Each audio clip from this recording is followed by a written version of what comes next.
information we can send.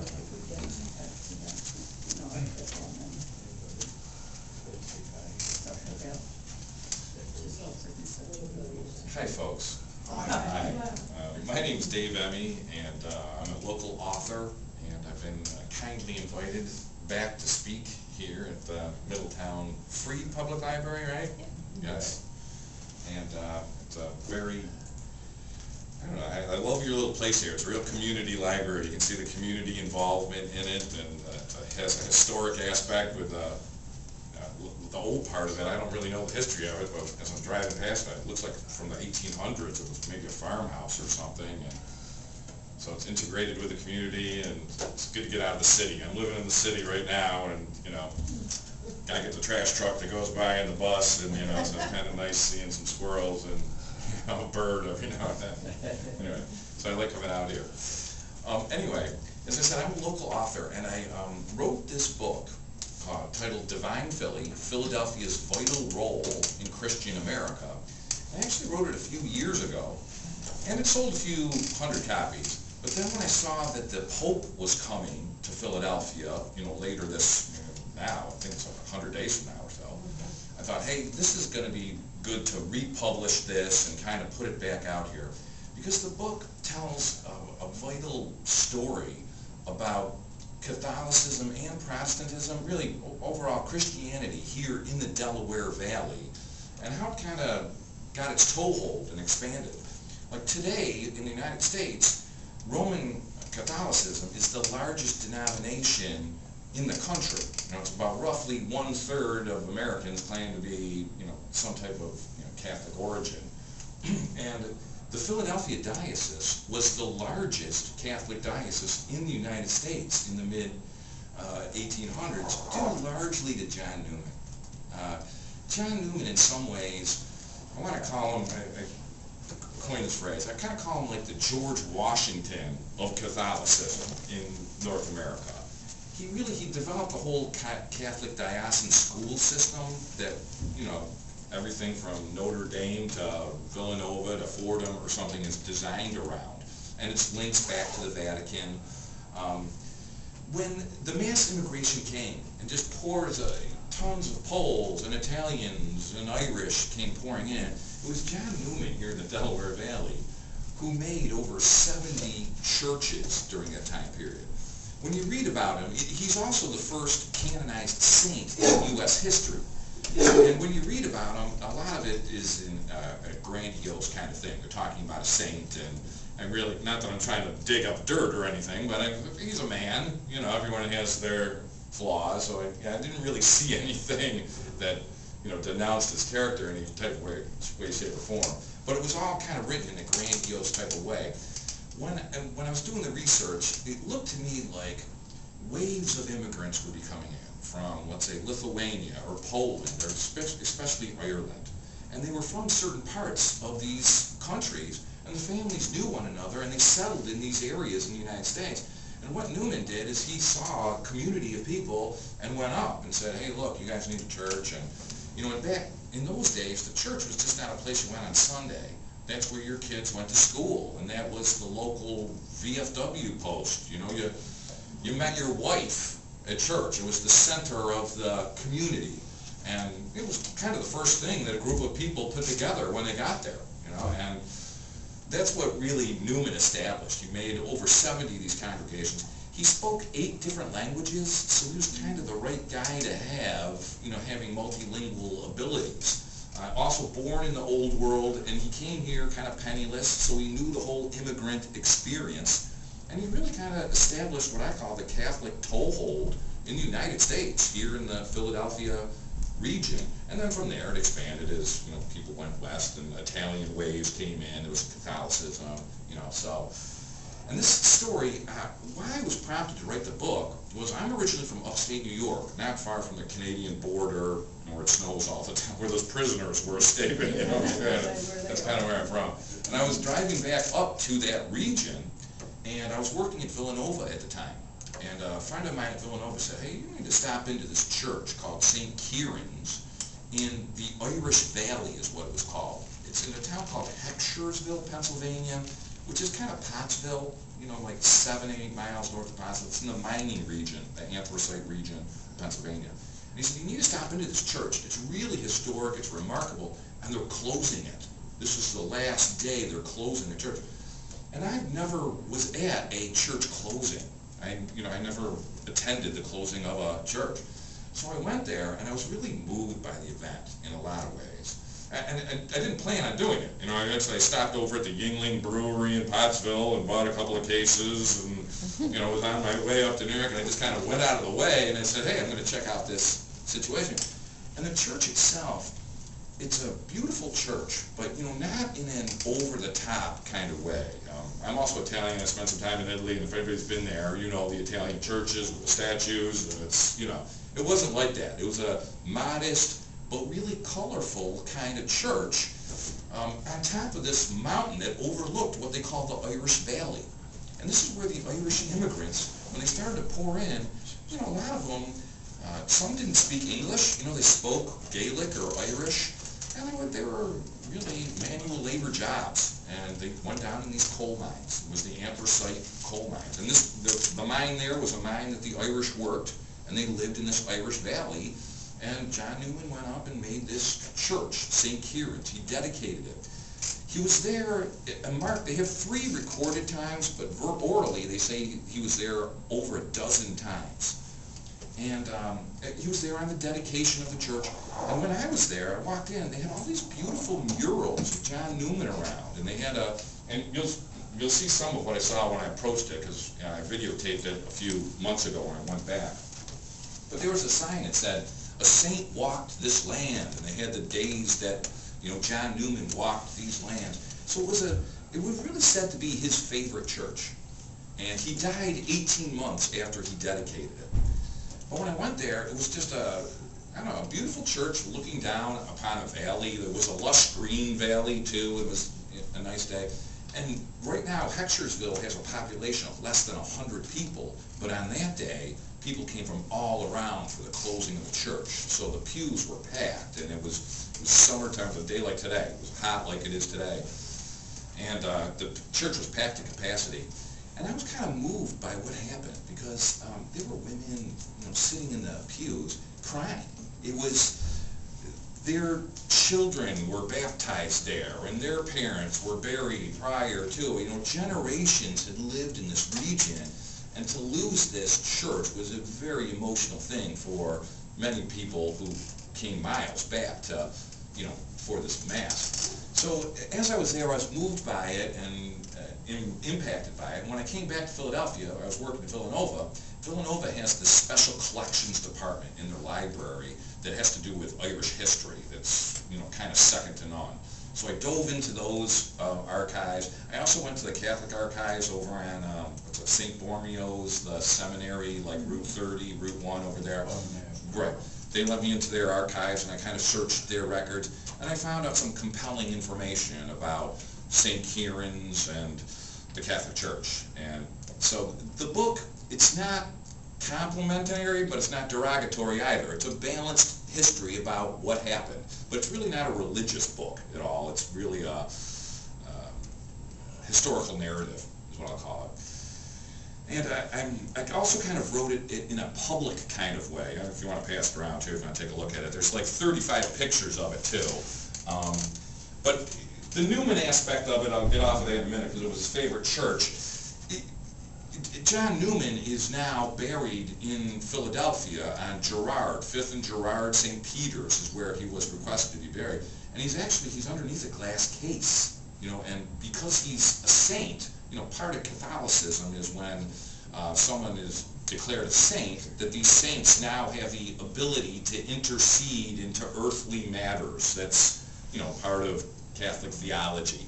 So when you're there at St. Peter's, you know, Newman's out in this case, and you'll see people praying to John Newman, you know, asking for him to intercede in a particular, you know, family issue. And the last time the Pope was here in the 70s, Pope John Paul, he went to the Newman Shrine on 5th and Girard.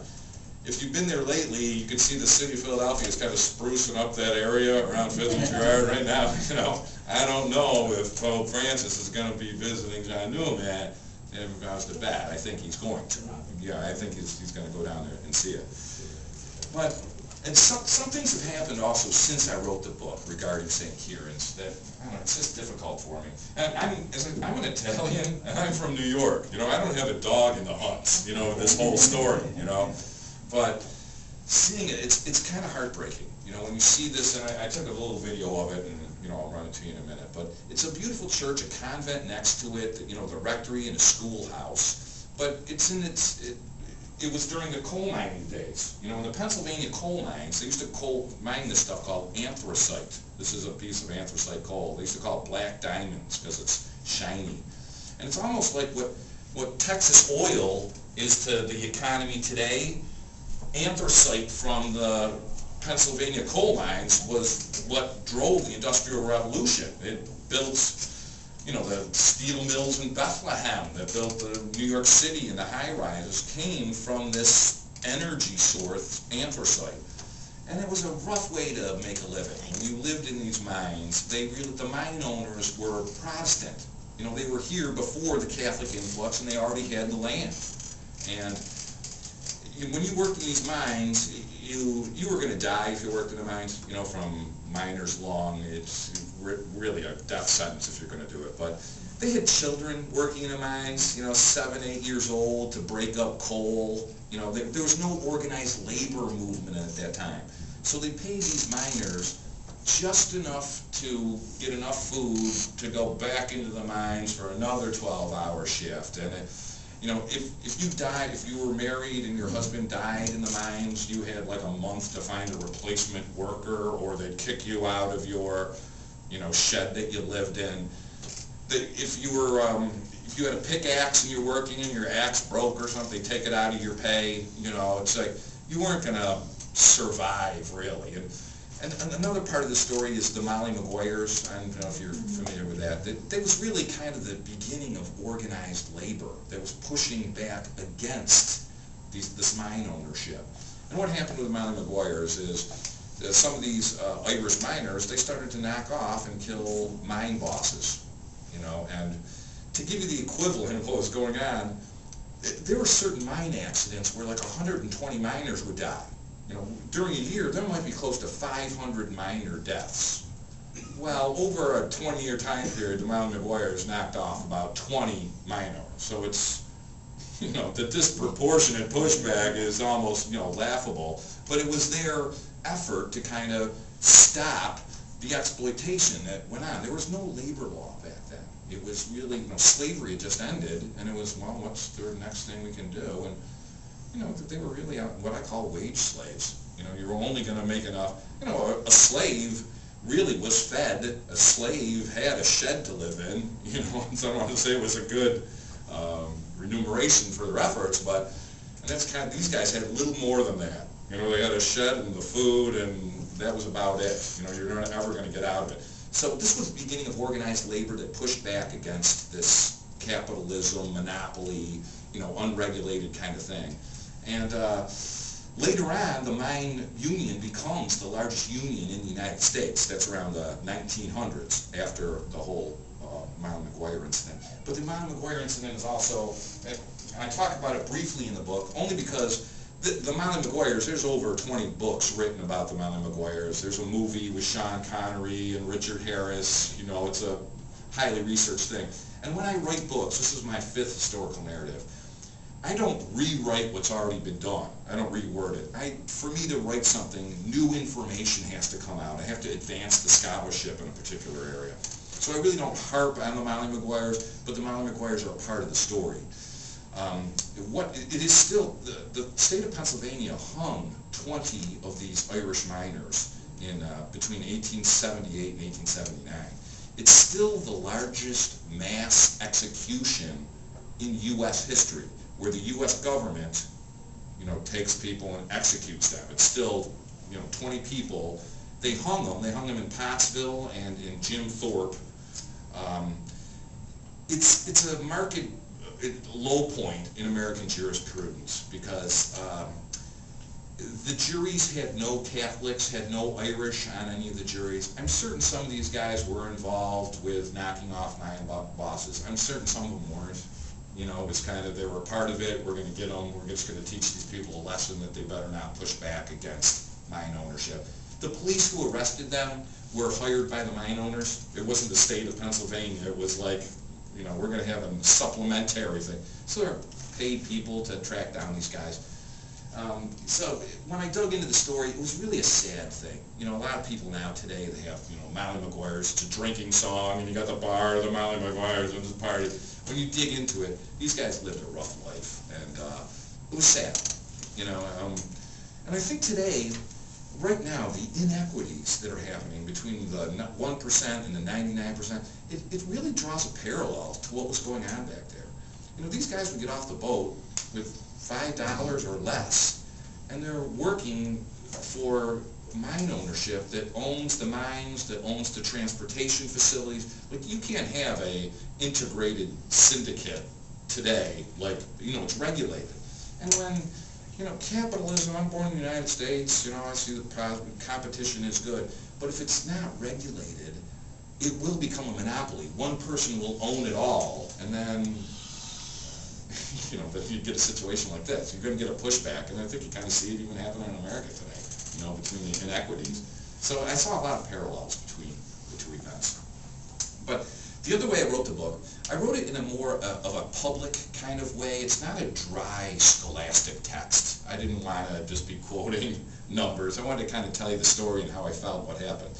And there are good guys in the book, and there are bad guys. There's heroes and villains. A couple of the heroes, one is John Newman. He lived a remarkable life, but he died at 41 years old of a heart attack. And when I did the research, I think he got overworked. You know, he kept asking the Vatican, like, listen, reassign me. This is too much for one guy. I can't be doing it. I need it broken up. And the Vatican was like, you're doing a great job. Keep it up. You know, don't go. And I think he got worked to death, you know, when I do the research. But he was a remarkable man. He's one of the good guys. The guy who took over from him was a guy by the name of James Frederick Wood. And there's still like an Archbishop Wood high school around here or something. He was almost the antithesis of John Newman. Like, John Newman felt underqualified. He was a humble guy. He was a hard worker. Where Wood he was a ladder climber. You know, he originally was a Protestant who converted to Catholicism. And he served the longest tenure of any archbishop in the Philadelphia diocese, and he never set up the next guy, the predecessor, or the person who was going to take his place. He kind of held on to power. And he was at this place, the Cathedral of St. Peter's and Paul, you know, down in Logan Square, where I think the Pope was going to have his Mass. And that, at that point in time, was the largest church, Catholic church in the United States. In some ways, that's kind of like St. Peter's Basilica of the U.S. It's kind of designed like St. Peter's is. When the Pope was here earlier in the 70s, he was there. Francis is going to have a Mass in front of that. And that's a whole other story in itself, too. If you've been there before, you'll see the first floor of it. There's no stained glass windows or anything. It's almost like a fortress. And that's because in those times, the Protestants and Catholics were fighting. You know, there were 30 churches, or a couple of churches burned down. You know, people died in Philadelphia with these native riots. And they were afraid it was going to get firebound. So they kind of built it as a fortress. And the Catholic, I guess the Catholic rub against Protestants at that point in time, maybe even today, is that, you know, a church isn't a building. You know, it isn't the Vatican, it isn't a pope. A church is a following of people. It's a congregation. And that first church, that first congregation, are apostles. You know, that was the first church. This is Catholic theology. So, and the first pope, the first head of that church, is Peter. You know, when Jesus says, you know who I am, as your Jesus, and he said, well, you are Peter, and upon this rock I will build my church, and the keys of the kingdom will be yours. You know, so Peter's the first pope, and the second pope is another apostle, the only non-Jewish apostle. Paul was a Roman, you know, who spread the word. So it was, you know, there's Peter and Paul, and when you're at the Vatican, you'll see the listing of all the popes, and the first one's Peter, the next one's Paul. Well, Catholics say to Protestants, you know, Martin Luther, you know, he was 2,000 years later. Who's, you know, he's L. Ron Hubbard. He's just somebody who has made up something. You know, we're the real thing. And that's why here in the Commonwealth of Pennsylvania, the Catholic Church is named the Basilica of St. Peter's and Paul. It's kind of saying to the Protestants, you know, we're the real thing. It's the kind of the, stake that they have. So, and those things are explained in the book too. But probably, one of the things that I felt really compelled in the book is this Archbishop Wood, after he took over from John Newman, he started to get payments from the mine owners. Because it was the Catholic Church wanted to repress this Molly Maguire or any other secret society, because you had to take an oath to be part of the secret society. And the Catholic Church didn't want people taking oaths and having commitments to another entity that wasn't them. The Catholic Church was like, we're the final say. So they denounced all of this secret society and the pushback against mine ownership. And Wood was getting payments from some of the mine owners. The mine owners would pay him off. So he had he put something to the church, a sermon to all the congregants saying, don't belong to these secret societies. If you do, you're going to be excommunicated. If we find out you're going to have nothing to do with this, you're not going to be buried here, you're not going to be baptized here, you don't belong to a secret society. So Wood, you saw the Catholic Church really repressing their own congregations, through payments from mine owners. And I don't want to advance, violence to what the Molly Maguires did. They knocked off some of these guys. But I don't say they had good reason to, but it was because their people were dying. It's a pushback. And it really went back to the old world. Went back to what was going on in Ireland with, Catholics and Protestants and Donegal. But there's a letter in here, if you're going to be patient with me, that I found that a priest wrote to Archbishop Wood from this mining region. And he's talking about the Molly Maguires. And rather than having any kind of empathy at all for his, here it is, for his congregation, this priest is really, well, I'll read it to you and then I'll explain. This is a letter that a priest from the mining region, his name was Daniel McDermott. He writes to Archbishop Wood. And this is in 1876, when some of these Mollies are already rounded up, waiting to their death sentence. And this is another thing. And if you these prisons, you can go see them. There's a prison in Jim Thorpe that where these Molly Maguires were held. They actually filmed some of the movie there. And I couldn't imagine being in a cell listening to the gallows being built. I mean, can you imagine today that tomorrow is going to be your last day on earth? I mean, what kind of sleep are you going to get? What kind of terror are you going through listening to these gallows being built? And that's what these guys were. They were in these cells listening to the gallows being built. But this priest from Pottsville writes to Archbishop Wood. And he says, Doyle, that's Michael Doyle, one of the Mollies who's going to be hung, Doyle will be executed at Mao Chunk on Thursday. And Mao Chunk is now Jim Thorpe. So he's going to be executed on Thursday. His friends wish to bury him in our cemetery. What must I do? Some priests and bishops feel that he should be compelled to make reparation by a public avowal, opposure of the AOH. Bishop Ryan was here and spoke to me of the necessity of such a confession. Your obedient servant, Daniel McDermott. So what's he saying is, like, this Doyle is already, being accused of being a Molly Maguire. And what they also try to do, they try to break AOH at the same time. AOH is the ancient order of Hibernians. And if you were in the Mollies, you were in AOH. But if you were in AOH, that didn't mean you were in the Mollies. It was that type of thing. And AOH today is still a large, organ. It's like the Sons of Italy or the German Society of Pennsylvania. It's a legitimate thing. But back then, to mine owners, AOH was organized labor. We got to break this. This is union busting. So what this priest is saying is somebody in our congregation is going to die, is going to be hung in a couple of days. His friends want to bury him in our cemetery. Isn't this a good time to get a little more information out of him? And maybe we can break AOH a little bit more. Can I get more of a confession out? What should I do, Bishop? He's really not even concerned about this guy or his family or where he's going to be buried. And there were other letters like that, this is another one here. Dear Archbishop, I'm glad to receive from you a list of the outrages perpetrated by the Molly Maguires in the coal regions. I see the Hibernians, that's AOH, elsewhere, are doing their best to disavow connection to the Molly Maguires. So AOH is saying, look, we're not part of the Mollies. They're really trying to bust union, organized labor. I wish it was feasible to obtain a confession from Kerrigan or some of the others, a fuller statement identifying the ancient order with the Mollies. So it's another priest who's trying right back, listen, can't we take down AOH at the same time while this is happening?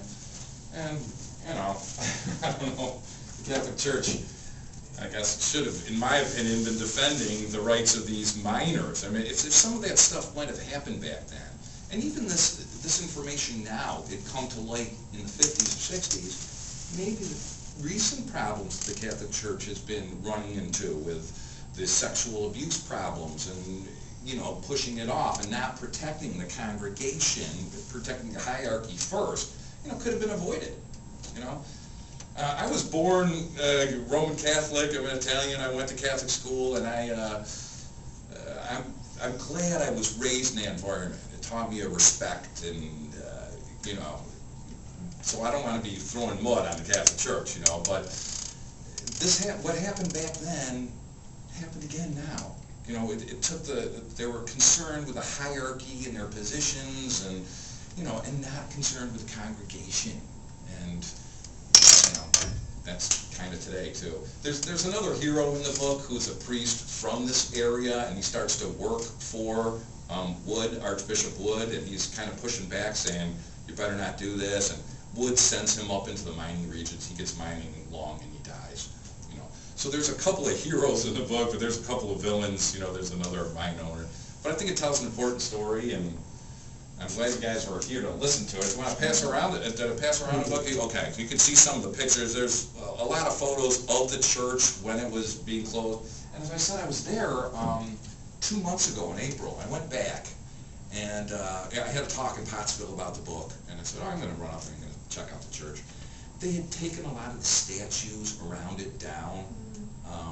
I looked inside, and it wasn't totally gutted, but you could see they took things of the altar down. They took the stained glass out. It was kind of heartbreaking. I don't know. He said, I'm not from that region or anything. I'm just seeing it like, wow. There's a road that goes up to it. I'll show it, called Newman Lane. And back then, there's no parking lot because people walked to church. It was coal mining. It was horse-drawn carriages. So it's, I don't know. I talked to Newman University, too, which is like a mile from here, thinking, well, this could be a good sabbatical kind of place. Maybe it could be about 100 miles from here, and it's out in the country, and it's Newman's favorite church. It's every, they gave me a one-sentence reply. It was, sorry, you can't do it at this time. As you know, in this diocese right now, they're selling properties. They're consolidating. It's almost a garage sale. And for me to be like, hey, don't you want to invest in this where no one lives? And we got bigger problems than that. So. But it's a heartbreaking thing. I hope they don't tear it down. Let me get this. Laura, I got it on this computer, but do I have to turn it off or? The TV shuts off on its own. Oh. If no activities happen. Where is St. Kieran's? The town is called Heckshersville, and it's less than 10 miles north of Pottsville. It's, let's see what the name of the road is, 611, is that I forget.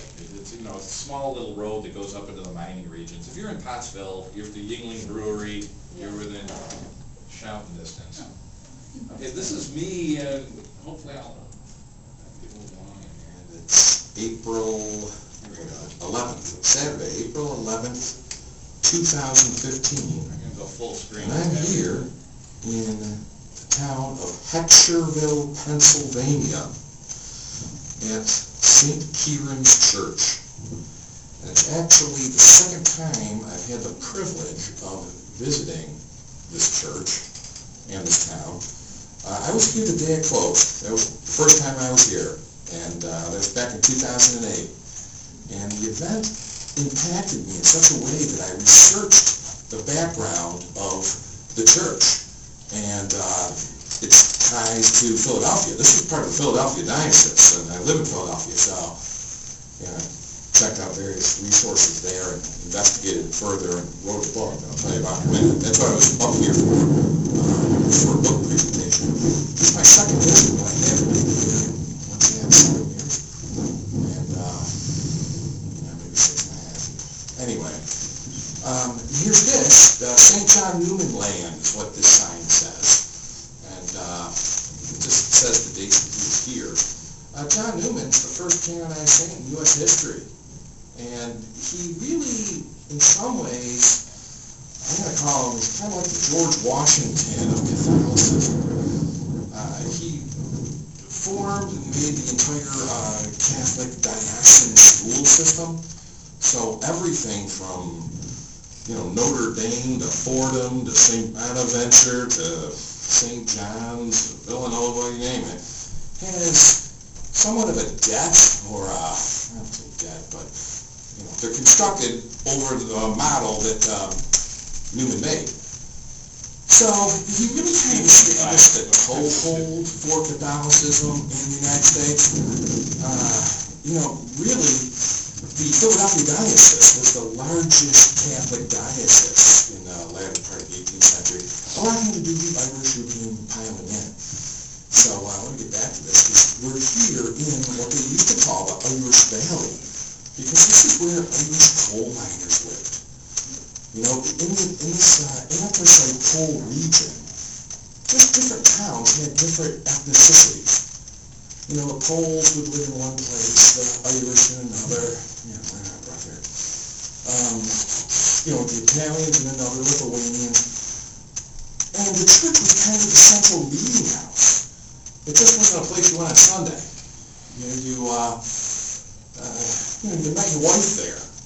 You went to the church dances. Your kids went to school there. It was the center of the community. And this was the heart of the Irish miners, this area here in Hectorsville, because they worked the mine close by here. And Newman is integrally involved with this church. Legend has it that it was his favorite. He was here and recorded 3 times, verbally, people say about a dozen times. He dedicated it. When I was inside, there's that Blessed Mary, right? That's still here. That was here when I was here last time. But they've taken out the stained glass windows. That hurts. When I looked inside, they gutted it. The regular foundations there, but they had all these beautiful murals of Newman. I imagine they're in neighboring parish, hopefully. But this is the statue of Mary they have here, Irish flag behind it. Because it was, it was the Irish Valley. Anyway, so the church has been closed now for 6 or 7 years. And, you can see the valley a little bit. So I'm trying to give you the view. I'm sure it doesn't really, this lens doesn't do it, but it's a really nice view. It's not the time of year either, but when it's in color, it's just lush green, and you're looking down on this valley and the hill in front of you. And the area has a spiritual kind of feeling. It's quiet, the wind is blowing.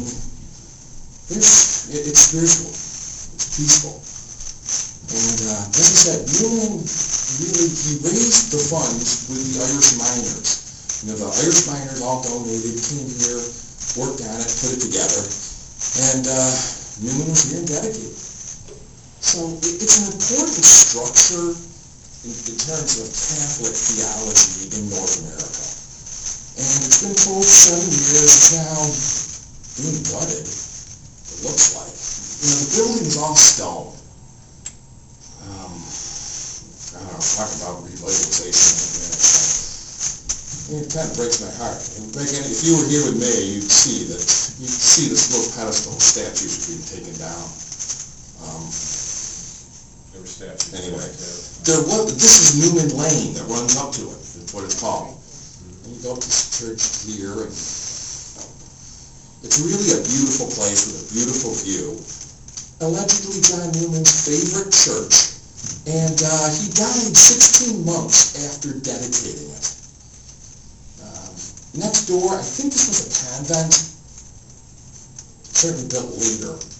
and that's wood. Got a stone staircase. I don't know if the wood structures could be gutted.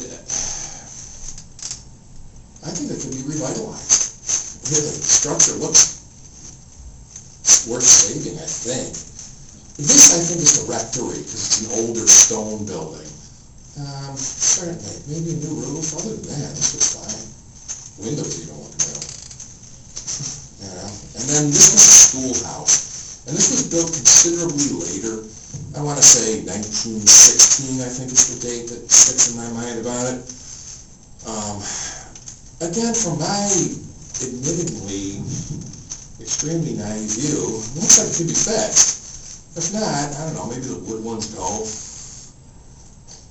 I don't know. You got the stone fences around it. It's really beautiful. The view is picturesque and it's peaceful. My second time here, I have the same feeling both times. I don't want to leave.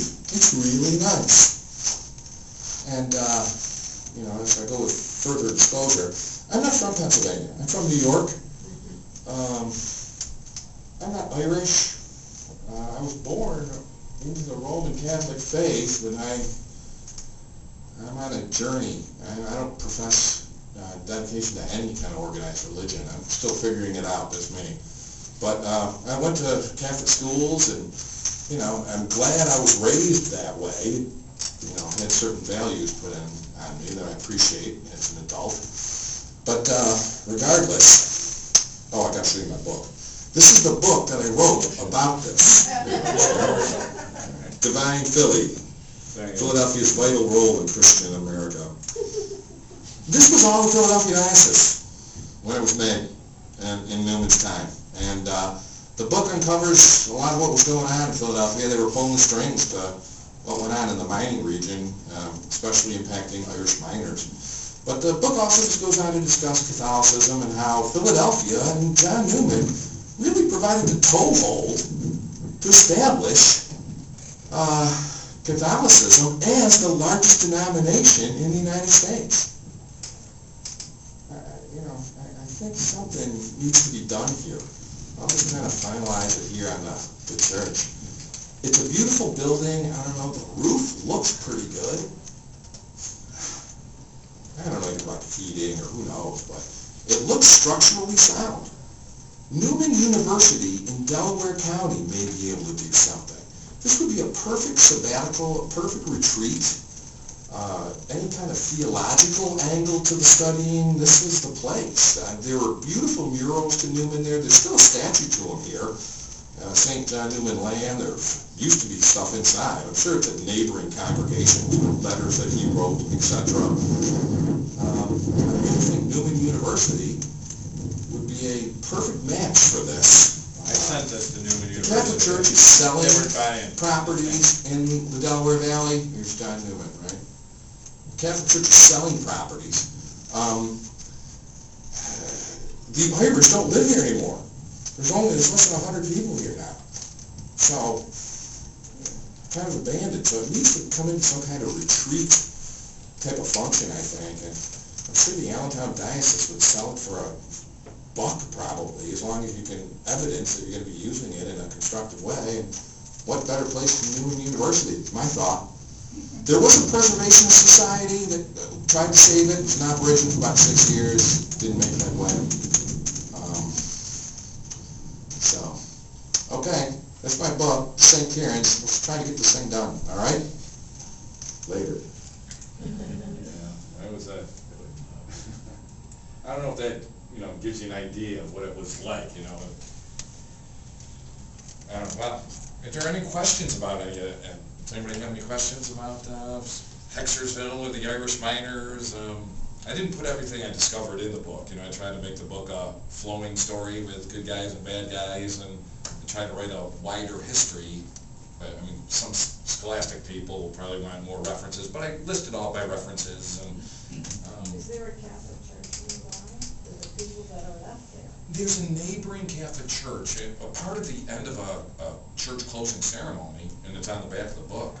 The congregation leaves, and they stand outside the church, and the priest closes the door, like this is it, but connotating that the church is this congregation, it's not this building, and they start the next Mass at the neighboring parish. It's, I think, St. Michael's in Minersville. I think it's like another 7 or 8 miles from there. And they start that Mass the next week outside of St. Michael's, like, we're bringing this new congregation to our new church, and, it's a building we used. It's not the church. The congregation is the church. In Philadelphia, too, there's a lot of impressive structures, church structures that are being closed. And, maybe this is way down on the list because there's a huge one there on Spring Garden. I know there's a Polish one that got closed in Manayunk that are, they're never going to build buildings like that, not in my lifetime again. And so they don't know what to do with these. They can't maintain them. I guess one of the St. Kieran's was so small, it was kind of, it just looked like it wouldn't take a whole lot to revitalize it. Who's going to use it? I think the population is about 50 people in Heckscherville right now. It's basically a gas station and a convenience store and a couple of houses. But I don't know, it just seems like that has a place, not only here in Philadelphia, but just Catholicism in general. Like, that's an important structure. But I got no takers. One of the problems is it's the upkeep. They can't do it anymore. Yeah. And they don't have a priest to keep the parishes open. It's really a shame because we're in a parish that just combined 3 churches. Three churches. And it was really, really hard. Right. There was a lot of animosity from the other 2 parishes Yeah. because they felt we had something to do with it, and we really didn't want to be merged with anybody. Right. And thankfully, we have a priest who can interact with people. Doing a wonderful, And he's doing a wonderful job. wonderful But job. it's still hard. And we have a beautiful church there, Linwood Holy Savior. It's the old-fashioned high spire and everything. And we're going to have to relegate it. And that means exactly what you just said they did there. They'll take the stained glass out, they'll take the altar out. But they can't keep the buildings. There's When you just add in enough. the grave sites, I mean, a lot of people will go to church, do the Mass, and then stop at I do that. My parents are buried in a Catholic, I'm back in upstate New York. Put flowers on the grave or something, it's kind of, you're feeling your connection with them still. You were baptized there, but I know demographics change, and there's some of that, that's not, I think the Philadelphia diocese had like 200 and something Exactly. churches. Have you ever been in Bethlehem? You'll find the different nationality churches on each of the corners. Yeah. Okay. There's a German, there's an Italian, there's an Irish, there's a Lithuanian. They're all on the that's how it was. You went to where your people went. Even though the mass was said in Latin. Right, Yeah.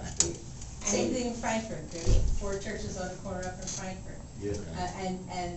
Diggy Baltzell, when he wrote his book about Philadelphia, and said that a mixed marriage is when the girl from the German parish on this corner married the boy from the Italian parish on that corner. Because, you stayed in your church. yeah, exactly. Are you familiar with down the road, about 3 minutes from here, St. Thomas the Apostle? Yeah. Here in, In Delaware Delaware County. County. About 3 minutes. St. John Newman dedicated and blessed the cornerstone in 1857 there. oh, okay. Does it have a particular ethnicity associated with it, St. Thomas? It was one of the first churches in the area here. The Jesuits came up from Baltimore on horseback.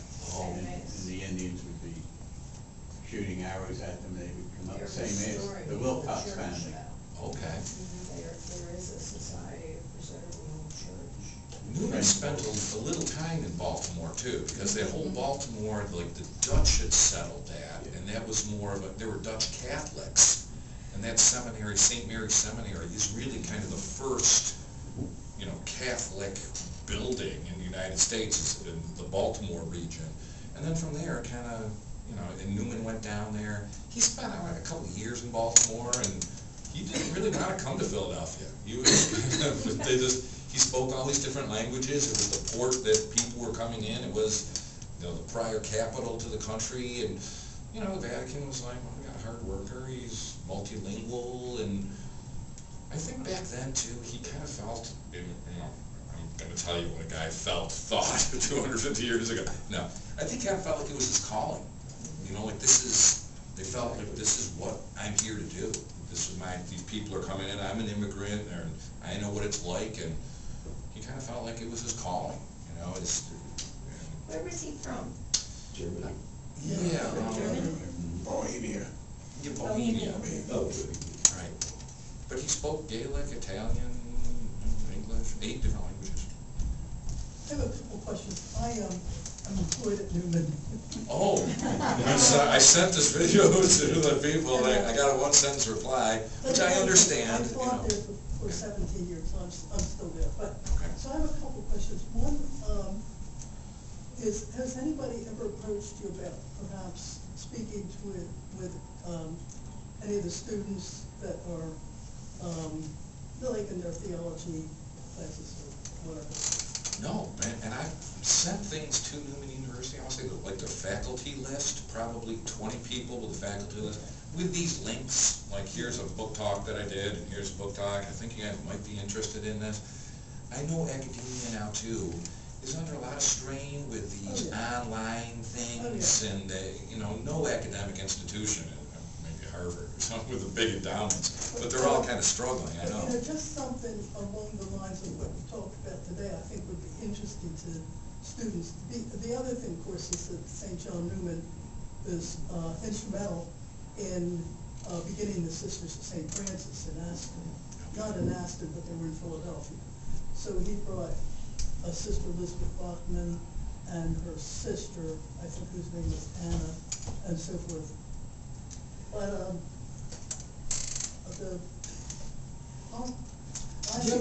I see the president all the time, so. Okay. And I know it's a very busy time, you know, for the Catholics and President Miranda is, you know, part of the, you know, so forth. So it's a very busy time, but, you know, I'm just wondering if perhaps some of the professors, would be interested in having you talk to the students, so. I mean, I think more people know about it. Yeah, yeah. The feeling I got there is almost like you see the Mona Lisa and a tear is in it or something. It's like, even if you're not an artist, or so you're just looking and go, it's wrong, can't somebody fix that tear? And, you know, it'd be preach.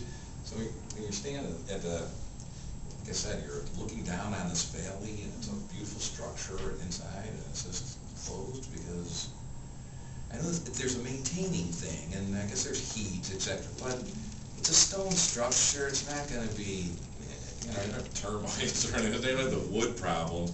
It looks pretty solid for its first 150 years. There's also a grade that you can see the hills there, and people buried there. There's Molly McGuire's. What are you going to do with that property? You're going to reinter that entire? No. You know, you're not going to do that. They won't do that to the cemetery. Right, so you've got a cemetery there, what else is it gonna be? I mean, so, you know, I thought like, okay, the diocese might wanna know, and the diocese was like, we're on a garage sale mode, we're not taking on any assets, we're getting rid of assets. That's here in Philadelphia and in Middletown. And then there's an Irish angle, because a lot of the people there, when coal started, you know, when it ran its course, they went to Philadelphia or New York, or, you know, they kind of went to these other areas. So there's a lot of ties, historical ties, back to that region. I think a lot because of over 100 years, they just forgot about it. Or it was my great-grandfather, I don't really care.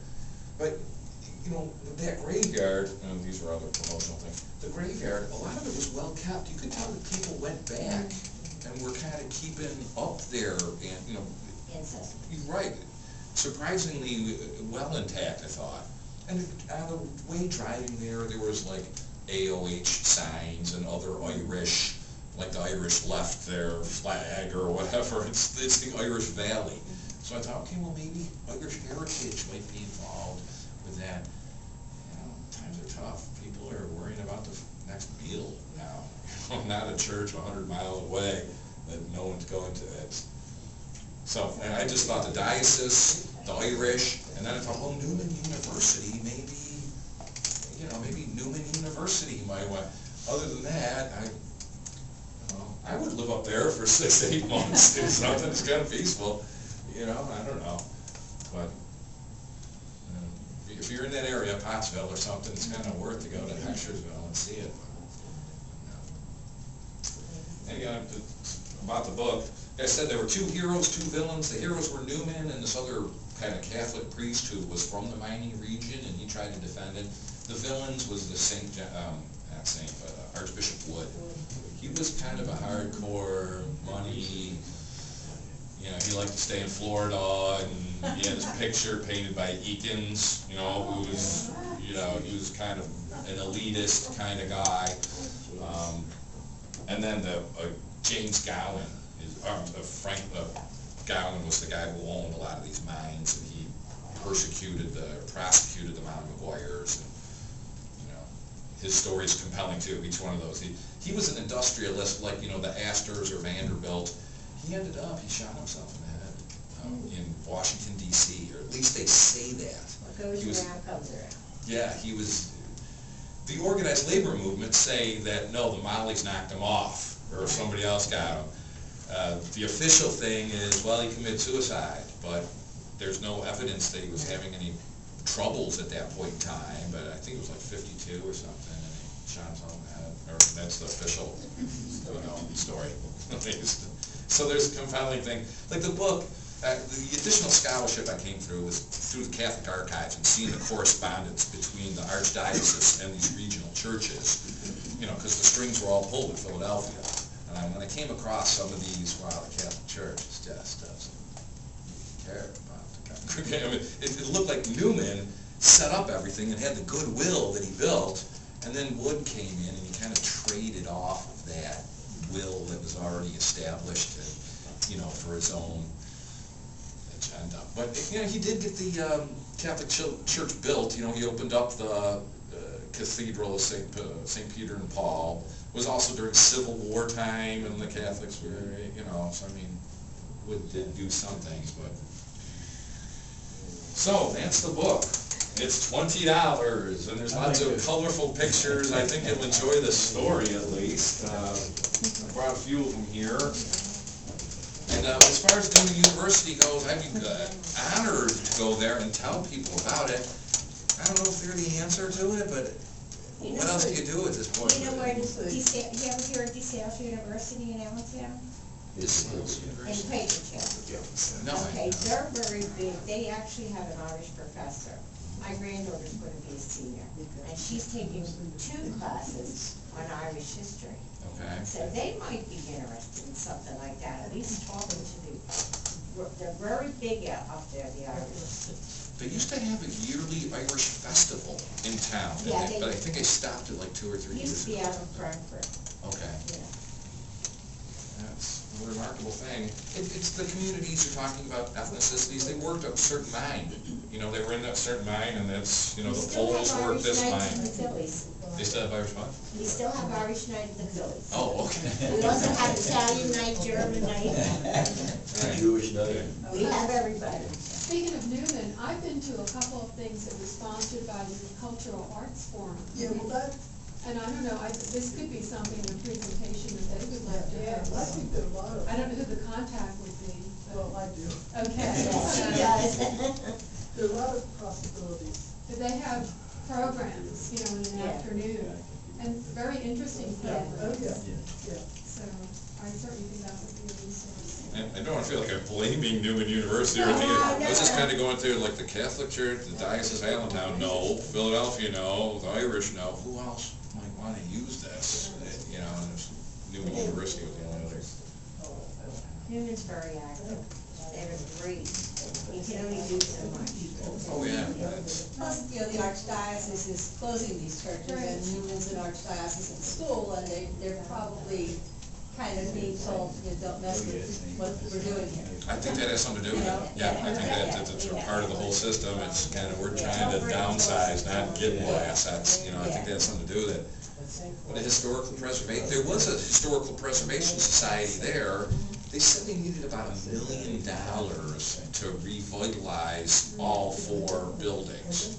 You know, maybe you don't do the wood structures, you know, maybe you tear them down and keep the 2 stone ones. Well, a lot of times if you're buying something that's that old, you have to bring it up current building codes, and that's where you really get, I mean, I do architectural history and I like, write section 106 reports and National Register nominations, and like, with all the good intentions of this, it can be saved, yeah, but like not when you have to completely run every electrical wire, replace all the downspouts, redo all the duct work.